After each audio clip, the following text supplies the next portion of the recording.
A história de José no Egito. Ah, essa é uma daquelas que a gente acha que conhece de cor, né? O jovem escravo que vira governador. Mas e se a gente olhasse para um detalhe? Uma pista escondida bem ali no comecinho da história.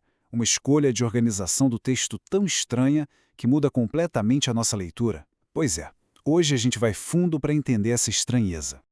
O texto já nos joga direto na ação. José tinha sido levado para o Egito. É aqui que a jornada épica dele começa. Mas espera aí, se a gente voltar, literalmente uma página, o foco era outro, completamente outro. A história não era sobre José.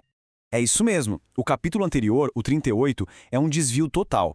Ele pausa a história de José para nos contar um episódio familiar bem complicado sobre o irmão dele, Judá. E aí, do nada, sem nenhum aviso, a gente está de volta com José no Egito. Ué, por quê? Por que colocar essas duas histórias uma do lado da outra, assim de primeira, não parece fazer sentido nenhum? Só que isso não é um erro de edição. No texto bíblico, essas estruturas estranhas, essas quebras, elas são como setas de neon, sabe? Apontando para um significado mais profundo. Essa organização não é por acaso. Ela foi pensada para nos dizer uma coisa bem importante. E para entender essa lógica que está meio escondida, a gente vai recorrer a Rashi, que foi um sábio medieval super influente e famoso por seus comentários detalhados da Bíblia.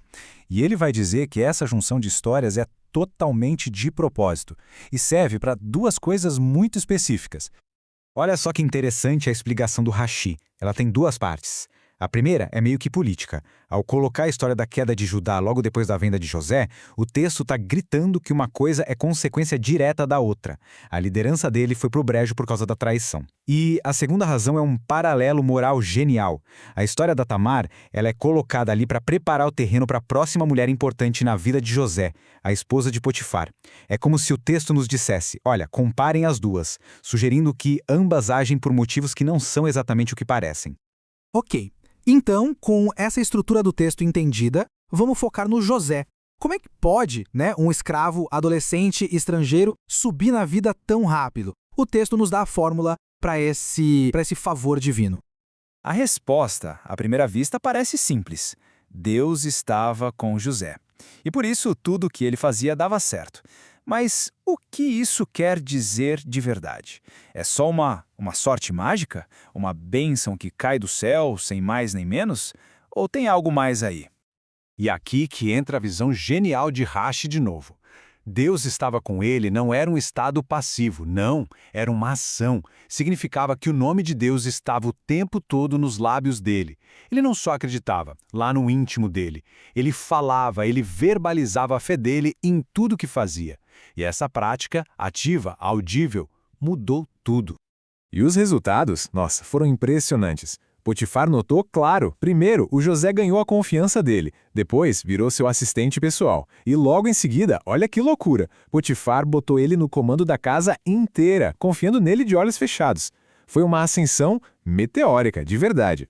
Só que a história dá uma virada inesperada. Porque às vezes o sucesso é um teste bem mais difícil que o sofrimento. E com o poder veio um desafio novo para o José, a vaidade. O comentário identifica o momento exato da virada. No instante em que José se viu no controle, alguma coisa mudou dentro dele. Foi sutil, quase imperceptível, mas as consequências, seriam gigantescas. E o que ele fez? Olha, nada de escandaloso de cara. Ele só começou a aproveitar os luxos do cargo, Comendo bem, bebendo bem, mas o comentário aponta para um detalhe que é a chave de tudo. Ele começou a gastar tempo arrumando o cabelo, se admirando. O foco dele mudou de Deus para si mesmo. Pra gente hoje, isso pode parecer uma bobagem. Qual o problema de cuidar da aparência? Mas, no universo dessa história, essa mudança de foco não passou batida e a resposta divina foi imediata. E foi severa. O comentário nos dá uma imagem muito forte dessa repreensão divina. Pensa só, enquanto o pai dele, Jacó, estava de luto profundo, rasgando as roupas achando que o filho amado tinha morrido, o José estava lá no Egito, se olhando no espelho, cuidando dos cachos. A desconexão é gritante. E a consequência vem numa metáfora poderosíssima. Vou incitar o urso contra você. E quem é o urso? A esposa de Potifar.